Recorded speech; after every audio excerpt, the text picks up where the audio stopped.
So I think when we think about advances, I think it's happening in all spheres of advancement. So if we think about therapies, I think the new bispecific therapies, CAR T cell therapies that have really changing the landscape of therapies. And then when we think about how we can optimize care, some of the things I've talked about, I think where we can look at things as a whole beyond just the therapies in terms of the immune system, microbiome, other modifiable factors, I think we're starting to understand it deeper than just looking at the myeloma.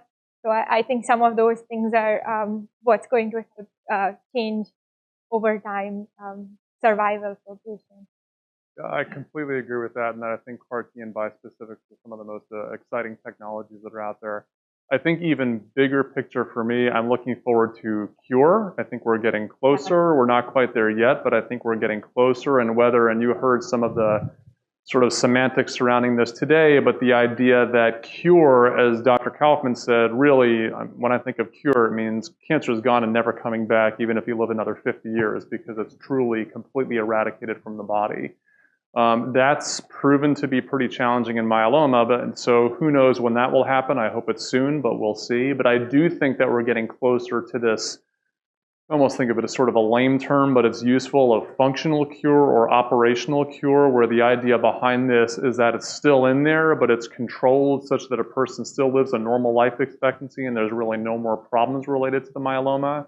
And I don't love it because in some sense to me, cure means it's really gone and never coming back. But this concept of functional cure, I think, is useful and relevant to medicine in general, in the sense that we have lots of functional cures in modern medicine: high blood pressure, high cholesterol, diabetes, these other things. Unless we follow Dr. Shah's diet and make those problems go away, most, which I think is great and fully endorse that too, but I think most people have these problems and hopefully they're controlled and they still lead a good, normal, long, healthy life despite those issues without complications from those problems. So I think as a result of things like what Dr. Shah mentioned, bispecifics, CAR Ts, other things that are coming, we're getting closer to this functional cure, if not hopefully a real cure someday. And I think we're closer than ever before and still have work to do, as you've heard today, but I think we're getting there. So that's what I'm most excited about.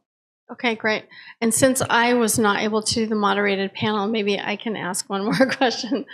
When you look at, this was a little bit covered this morning in terms of bispecific or CAR T use in patients and transplant, and when you might do those in order. Can you both talk a little bit about sequencing? When you have a newly diagnosed patient come into your clinic, and now we have these new tools in place, how do you think about using those? Do you suggest that your patients look into clinical trials for those on an immediate basis? Do you wait until they fit the criteria for those?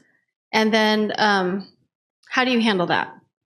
Having the opportunity to take part in trials, I think, is quite important to advance the field, but also for patients, because if they get benefits from these trials, then they are having more options left for later. And often, sometimes when you wait till the last line to then go on the trial, you may not be eligible for the trial at that time, or there may not be a trial enrolling at that time. So I think that picking trial options when you have them available, if they are reasonable and you think they're a good option that might show benefit, it's better to do them when you are able to, so that you can save the standard of care options for later when you may not be able to do a trial. Yeah, I agree with that, and I would just add that I think a lot of us think that things like bispecifics and CAR T, even as you saw from some of the studies today, that those things could be even more effective when used earlier in a person's course with myeloma. But that's only inside the context of a clinical study, because currently the FDA approvals for both CAR T and the one FDA-approved bispecific of teclistamab, they're all only for people that have been through 4 lines of therapy for their myeloma already, and insurance almost universally does not approve them for earlier use, even though we've tried. And so what that means is that the only way to get access to those agents earlier in myeloma is to do it through a clinical study. And so that's why I think clinical studies, even if they're not great for everyone, it's worth, as Dr. Shah is mentioning, considering that as an option, as part of the overall menu of options that you're presented with when facing a treatment decision. Okay, questions from the audience? Who wants to start with a question?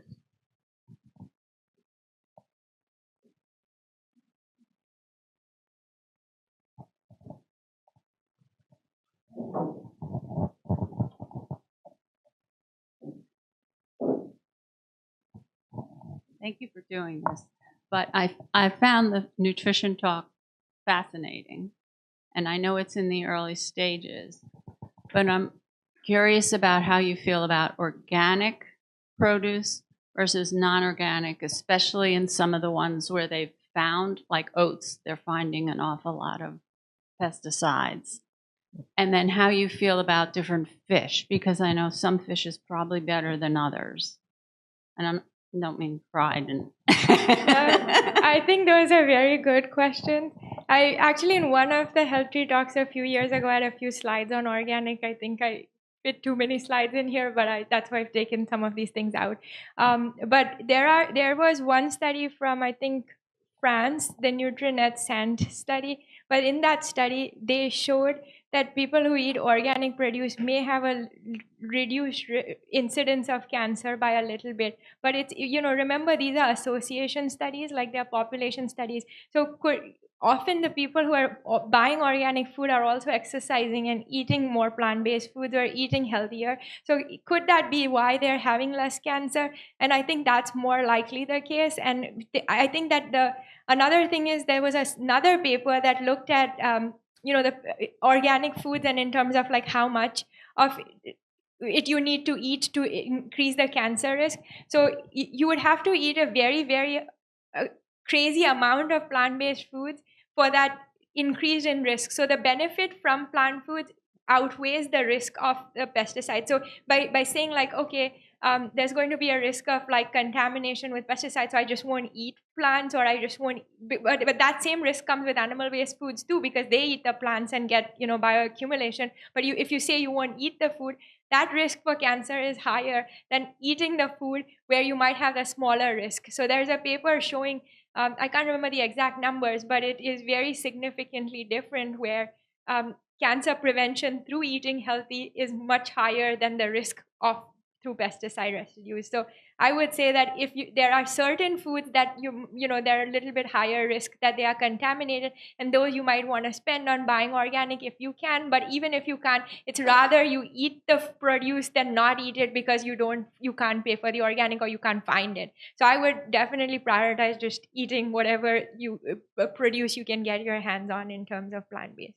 And in terms of oats, I think again, the same thing applies as this, but I think you can find like organic or glyphosate-free oats or things like that if you want to, where the label will say. And there are some companies that might be a little better than others, but same thing applies, that if you're eating the whole grains, and that's why eating a variety of grains. So don't eat the same one every day. Maybe eat another one, so you're getting benefits from different things, and even if the risk is there, it's much lower. And then the last thing about fish and seafood is that there are a couple of studies in myeloma showing that maybe 1 or 3 servings per week have slight reduction in risk of disease. But like you said, what about the contamination? I think that we are now, with just the pollution in the ocean and all of that, there's a lot of microplastic and a lot of also mercury and other things that end up in the fish especially. So we don't know what that effect is going to have on the long term, especially if somebody's consuming very high amounts of it. I think the benefits of fish is from omega-3 fatty acids and from vitamin D, but some of these things like vitamin D, most people are deficient and most people need supplements. So, people are going to get it from that. And then omega-3, there are, so fish get their omega-3 from algae or microalgae in the water. And so we're eating the fish that eat the microalgae. But if you want to directly get the omega-3 from microalgae, you can buy algae oil omega-3 supplements too, instead of buying fish oil omega-3 supplements. And the problem with fish farming, I think a little bit, is like you can have wild caught or you can have the farmed fish, in terms of when you buy. The things with farmed is like it's not being grown in a natural environment of what the fish are, and they're very crowded together, so they need to use a lot of antibiotics to keep those fish from getting infections. And when you do the wild caught, then you're dealing with, and also the harvested ones don't get the omega-3 because they are not eating the microalgae, because they are getting feed from the farmed. So omega-3 is not coming in the farmed fish. But the wild-caught fish, you would have, because they're eating microalgae, you will have the omega-3 in those wild-caught fish. But then you're dealing with the ocean microplastics and other things that could be there. So there is no right answer, and I think you decide what you would want to do. Okay, great question. Yeah. I And asked also her- eating lower in the food chain. So like if you would eat seafood, like things like oysters and shellfish and stuff like that may probably have less than the others, probably. Is there any age limit for CAR T cells, and is it as drastic a treatment as a stem cell transplant? So no, the short answer is that no, there are no hard and fast rules about age. So the package insert, meaning that how the commercial CAR Ts are labeled, there's no age limit on it, or any other medication for that matter. It's more just as an issue of what centers are comfortable with. So with things with aggressive therapies like CAR T with stem cell transplant, different centers have different rules and sort of basically what we think is safe and what's likely to be affected or effective. Age can sometimes play a role in that, but most centers, to my knowledge, don't have age cutoffs. We just think a little bit more carefully. So I'd say most of us will do CAR T in people in their 70s, no problem, as long as they're otherwise in good shape. 80s will often do it, but start to think a little bit harder just because other medical problems can sometimes be more common. And then the other thing, honestly, is that sometimes the CAR T can have neurological toxicity, confusion, things like that. And so if someone in their 80s or especially 90s would have cognitive problems, and that can sometimes make CAR T a little bit more challenging. And so we often think about that. But then to your second question about whether a CAR T is as intensive as transplant, no. It often feels sort of similar only because it's the same process of collecting cells, and then in a lot of places, such as at UNC, you're in the hospital for the monitoring after CAR T administration, so the whole thing feels like a transplant experience, but in general, it's not nearly as intensive.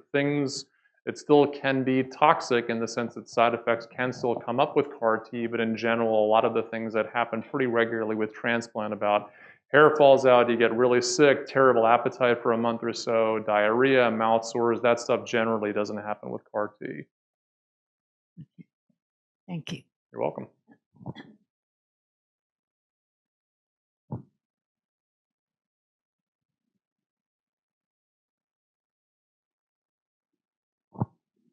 One of the things that is really frustrating in reading studies that have been done is that there often is nothing there that discusses people's response who have chromosomal abnormalities.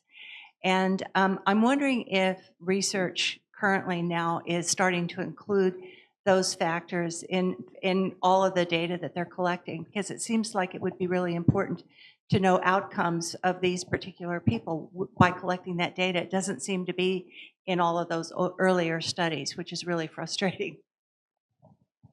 I think as testing is getting better and it is being collected, and you're right, in the older studies, maybe, the tests were not as good and as sensitive, and so it wasn't collected. But there is a push more and more towards, personalizing to individual subgroups of myeloma and thinking about them as different diseases. And so I think newer trials and more data is coming. And I think Jenny talked about how the HealthTree Cure Hub is trying to do that too by looking at each of these subtypes. So I think that we will see more, but I know it can be frustrating because sometimes biopsies are done, but there's no chromosome abnormalities, and there'll be a lot of unknowns in the study written as you don't know if they are standard risk or high risk. They are unknown. So yeah, and the other thing that I completely agree. The other thing that I would add is that a lot of it has to do with the way that studies are designed, which is not to get into statistics, but a lot of times when we design studies, you design them to figure out how many patients you need to have such and such happen so that you can answer whatever the scientific question is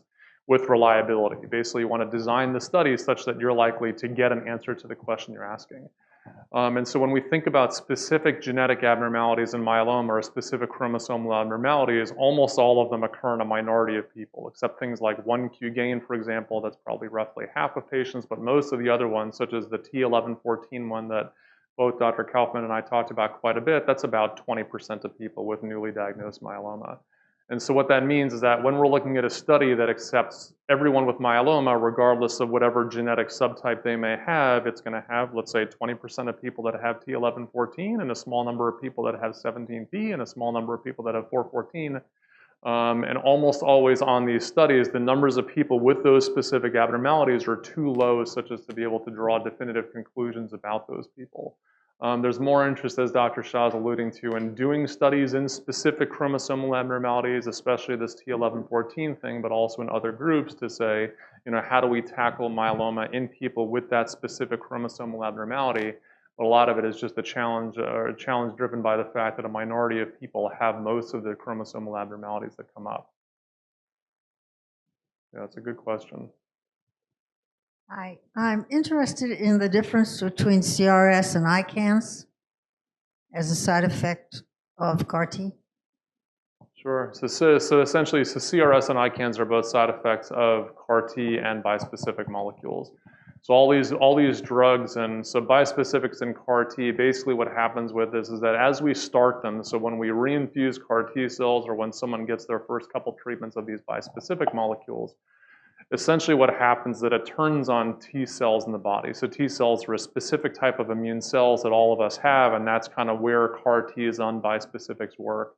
They help CAR-T cells to go in and kill myeloma. And so as that happens, when you give CAR-T or you give the bispecific, it really fires up these T cells. And T cells are kind of the gatekeeper to the immune system in general, and that as these T cells get fired up, they also fire up other parts of the immune system. And so what we see with these CRS and ICANS side effects are basically, it's almost the immune system becoming hyperactive. It's being fired up by those T cells, and so these reactions are essentially, it's almost like an infection in the body, but it's not really an infection. But if we think of CRS, for example, so that stands for a cytokine release syndrome, all that means is that basically, let's say CAR-T cells go in, T cells get fired up, and it fires up the whole immune system almost like it's an infection, but it's not really an infection. So the side effects that we see are things like fevers and chills and low blood pressure and shortness of breath, things like that, all of which go with, for anybody in the room who's had sepsis, that's going to sound really familiar because that's a whole lot like sepsis. But sepsis is from an infection. In this case, it's from the CAR-T or the bispecific turning on the immune system. So that's that cytokine release syndrome. It's almost like an infection without the actual bacteria, whatever, and it's just because the immune system's getting turned on by the CAR-T or the bispecific. And then ICANS is basically neurological toxicity. It's this abbreviation for this whole long term, which is basically neurological toxicity as a result of CAR-T or bispecifics. And this is something that we really don't well understand, meaning why it happens, but basically as these things go in, as they turn on the immune system, they can have effects mostly on the brain. And so as that happens, people can have things like sleepiness or confusion or trouble finding words or trouble writing. It's pretty uncommon, unlike CRS, which happens in most people getting these approaches. ICANS happens in a relatively small number, roughly 15-20% of people on most of the studies get it to any degree, and very small percentages of people get it to a more severe degree. But when it's more severe, it can be things like seizures and severe confusion and not waking up and that sort of thing. That's relatively uncommon, but that can happen. So that's that ICANS. And so that's really why it's important to do CAR-T and bispecifics at centers that do a lot of this, because Memorial Sloan Kettering, UNC, we both have protocols for dealing with all this, and that really being proactive and managing these problems as soon as they start is really critical before they become more severe and things get out of control. The centers that do these approaches a lot have these algorithms pretty well mapped out on if this happens, do this, and monitoring platforms and all the specialties and all the monitoring and stuff that you need to get people through this safely. Sorry, that's more than you probably ever wanted to know about ICANS and CRS, but there you that's go. what I wanted to know. And also with the bispecifics, CRS is a possibility with that treatment as well? Yes, most of them cause it. Okay. Yeah. But not ICANS? It can. It can. Cause ICANS. So yeah, anything basically can happen. Well, so Okay, any of these agents that turn on the immune system can do this. It's been seen with almost all the bispecifics. It's been seen with almost all the CAR-Ts, sometimes more, sometimes less. But those side effects can happen with any of those agents. The good thing is it's mostly mild. The CRS, even though it's frequent, it's mostly mild for everybody, and we also have very good drugs to control it now. So it's really not an issue mostly. And I know they're trying to do a lot with bispecifics about step-up dosing, where you start with a really small dose. Do you want to just cover what that is and why that's a strategy for bispecifics? Yeah, so to mitigate these effects of like risk of CRS, most of the bispecifics are dosed where it's weekly dosing or every 3-day dosing in the first couple weeks, like day 1, day 4, day 7. And what we're looking at is starting at a very low dose. If the patient tolerates, going to a little higher dose. If the patient tolerates, going to the full dose. And with that step up, we see that the CRS, it's one way to get the body adjusted to the drug before we're giving the full dose and reduce the risk of, severe CRS. And that's why I think, that's another way we kind of reduce the severity of CRS. And can you also cover CAR T availability, what you're seeing in terms of trends? Like, is it opening up? Do you see more centers doing that? Is there a trend in centers developing their own CAR T, or is it more just going to stay more corporate based, in your opinion? So at MSK, meaning we get slots, so ide-cel and cilta-cel are the 2 CAR Ts that are FDA approved for myeloma. And each company, one is BMS, one is Janssen, will provide slots to different institutions per month. And they'll say like, okay, we have 6 slots for you for cilta-cel, or we have 4 slots for ide-cel, or whatever it is like that. And then in those slots, we have a list of patients who we think might want to be going on it. And then we prioritize based on who needs it first and assign them to those slots, because patients are collected at certain times, because we can't have even if it's 10 patients a month, they all 10 cannot collect on the same day. It has to be spread out across the month, and it has to be planned accordingly. And when CAR Ts got initially approved, I think it was more of a problem where we had these long lists and shortages because we didn't have bispecific antibodies at that time. But now that we have bispecific antibodies, there are differences in when we use each of them and what a patient might prefer to. The advantage with bispecific, there's no wait list. You need it and you get it immediately. So some patients who we don't think can wait and we want to start it immediately, they can go straight to bispecifics. Or if we feel like we don't have a CAR T slot, they can do the bispecific option. And with the CAR T, it's just a little bit of planning. So if somebody needs to get CAR T, we have to plan 2 or 3 months in advance that we're going to give the CAR T on that day, because we have to first we have to get a slot to collect cells, then we have to collect the cells, then we have to send the cells to the company who makes the cells, and then sends it back to us, and then we infuse it. And that time to make the cells is about 4 to 6 weeks usually. So when we get the cells back 6 weeks later, then we schedule a date for the patient to come in to get the cells and reinfuse them back. So we have to do other bridging therapies or other things to keep the myeloma in control during that time. So there are little bits of differences in how it's done and how we have to manage these things. And I think to your question, Jenny, about whether more centers are doing this, I think more centers are doing commercial CAR T. I don't know of too many more academic places that are starting to design their own CAR T, so I'm sure MSK does this. UNC, we design our own also. But that's a huge enterprise for people to get into, and that's very different from, so basically you can either manufacture the CAR T, basically design and manufacture the CAR T yourself, and that's all the experimental ones that are out there. Again, we do some of that, but then there's the separate commercial CAR T, so the ones that are FDA approved, where you basically collect the cells, and as Dr. Shah mentioned, we collect the cells, we ship them up to New Jersey, which is the companies that do this. They manufacture the cells up there, and then they ship them back when they're ready. More centers are doing that, but I'm not aware of many other academic centers that are starting to manufacture their own or get into investigational CAR Ts. It's just a lot to get into. Yeah, I think usually centers are mainly doing it, like Dr. Tuckman said, is doing it more for like clinical trials or new targets or things. So at MSK, we have a GPRC5D CAR T cell, and that was developed at MSK, and then the trial was run there, so it was an in-house production of the CAR T cells as well. So those are situations where if we're doing trials, that we will be making them at our center for those specific investigator-initiated, or if a lab has developed the CAR T at MSK or whichever center is making it. But afterwards, in terms of commercialization and to spread it beyond, it's a lot of time-intensive and labor-intensive processes and cost to make CAR Ts for everyone on a commercial scale. So most institutions would not be doing that, at least at this time. Okay, and then we were talking last night about bispecific antibodies, and maybe they're not the same, even though they're going after different targets. So, can you talk about bispecific antibodies and how they might be constructed differently, or how there are additional targets to go after? Because that seems to be very hopeful for us as patients to have additional options. Sure. So bispecifics, it's really just a class of molecules. But as you probably experience yourselves, there's many classes of medications that we use for treating myeloma. So monoclonal antibodies are a class of medications that we use for treating myeloma. But there's daratumumab, there's elotuzumab, there's isatuximab. There are 3 monoclonal antibodies, all of which are slightly different.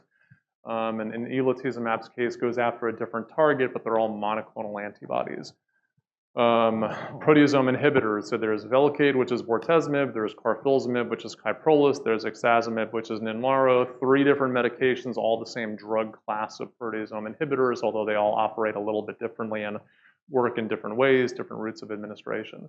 And so turning to bispecific molecules, that's again just a class of medications that are being developed in myeloma as well as multiple other types of cancers. And these molecules primarily work by the same mechanisms, but the way that they work may be a little bit different. And what I mean by that is that bispecific molecules, they pretty much work just by pulling, and I think I mentioned this earlier, but they pretty much just work by pulling together myeloma cells and T cells.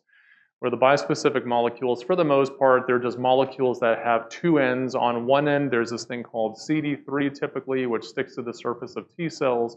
On the other end, in most cases like teclistamab, it sticks to this thing called BCMA, which you've heard is on the surface of myeloma cells. So give this medication to a person, and on one end it sticks to a T cell, the other end sticks to a myeloma cell, pulls them together, that turns on the T cell that can then kill the myeloma cell.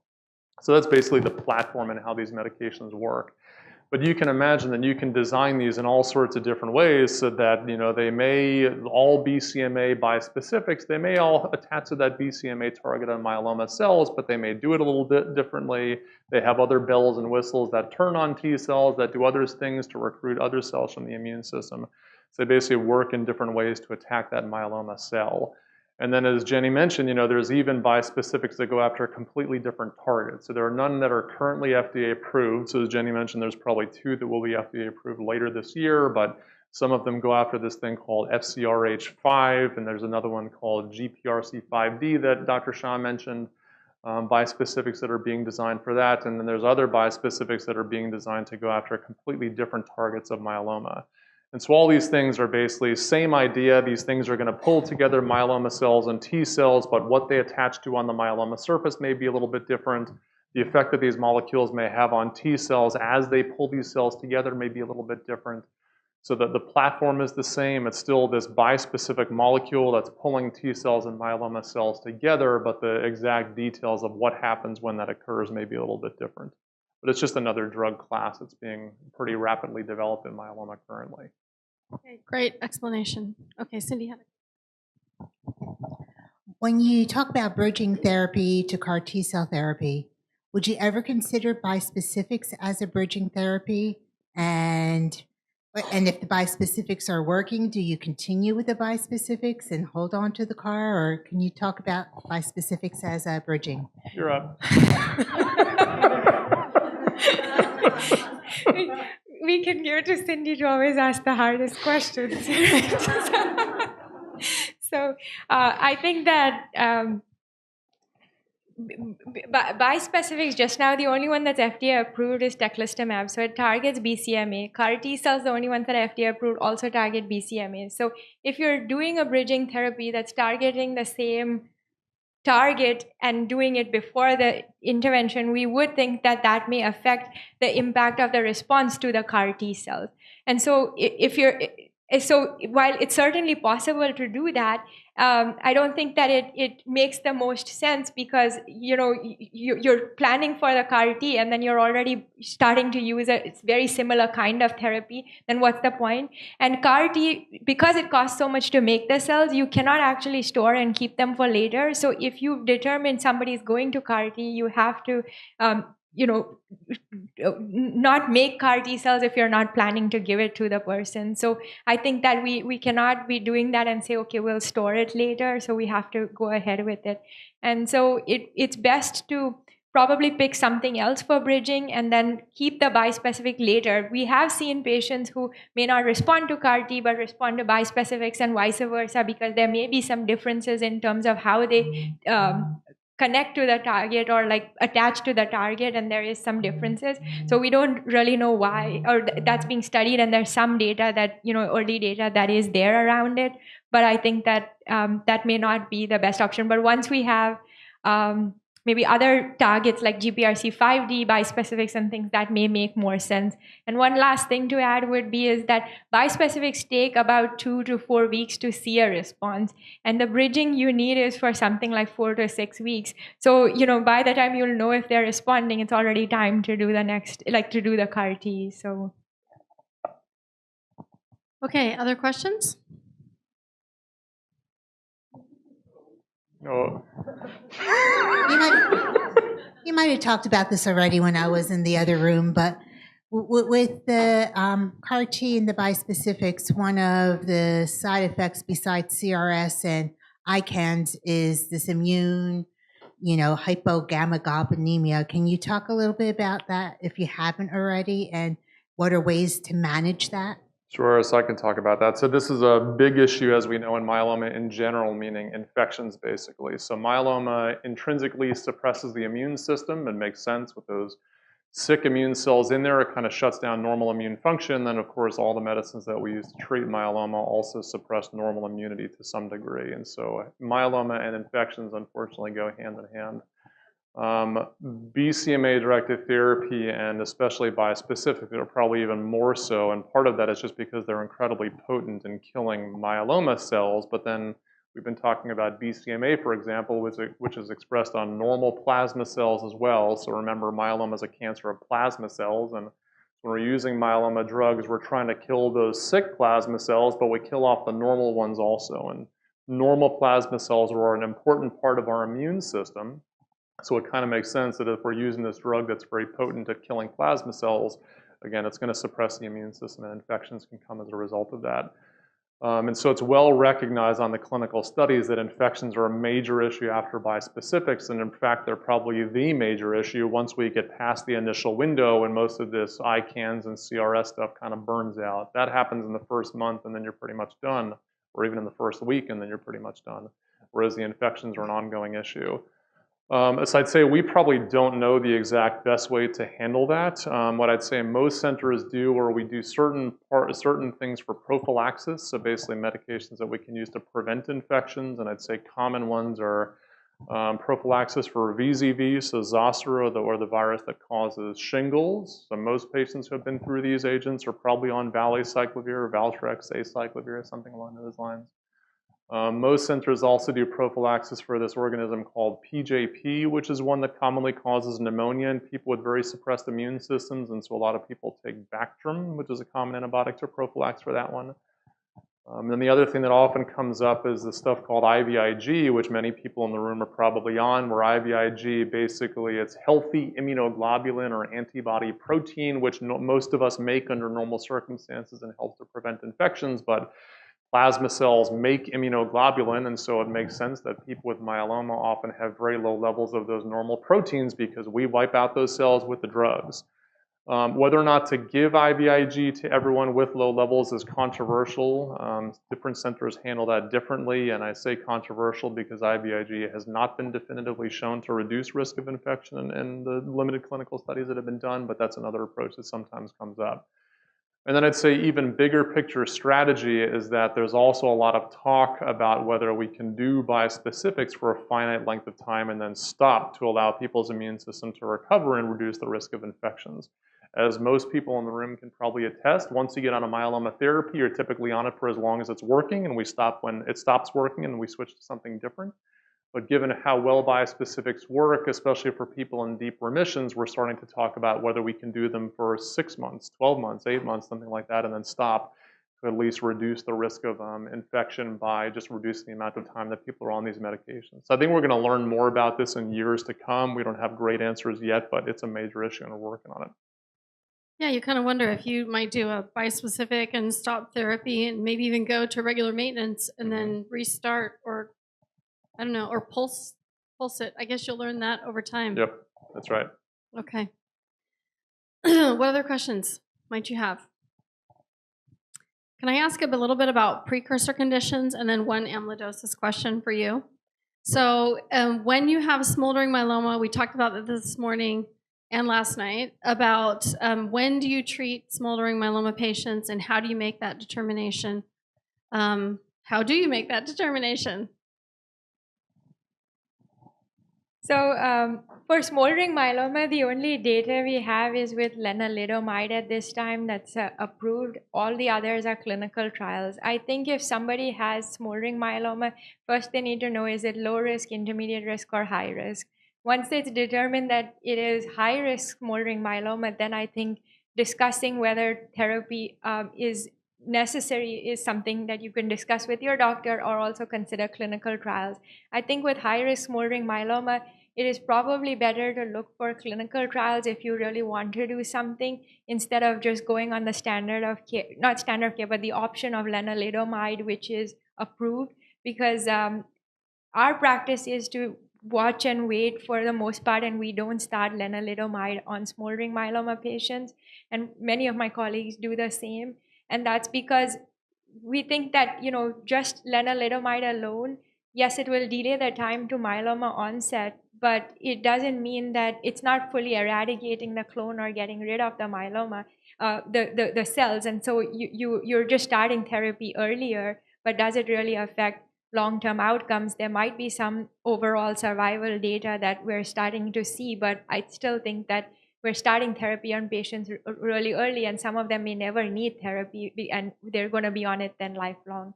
And so it's probably better, if you're high risk, look at trials, and trials also become often are combination therapies similar to what newly diagnosed patients are getting, to see if treating early has higher response rates or better outcomes. Anything? Yeah, I would agree. I mean, I think that different centers handle this differently, but I think most myeloma investigators in the United States are probably not treating smoldering myeloma outside of certain circumstances. And if we do it, it's typically in the context of a clinical study. So I agree. I mean, unique circumstances, sometimes we meet somebody who technically has smoldering myeloma at the moment, but it's clearly evolving toward active myeloma. There's no reason to sit around and wait for that to happen. We just go ahead and treat. And then maybe some unique other circumstances, but in general, I agree that we don't treat it outside of clinical studies, but we have studies open for high-risk smoldering myeloma to say, okay, is this a certain circumstance where we should treat and we just don't know it yet? So the study should answer that question. So we have an MGUS smoldering chapter, and it has over 1,000 patients in it now. And something that I'm seeing regularly is that smoldering patients, regardless of their risk, sometimes just see that local oncologist, and the local oncologist is like, oh, why don't we just treat this before it gets worse? Do you guys see that?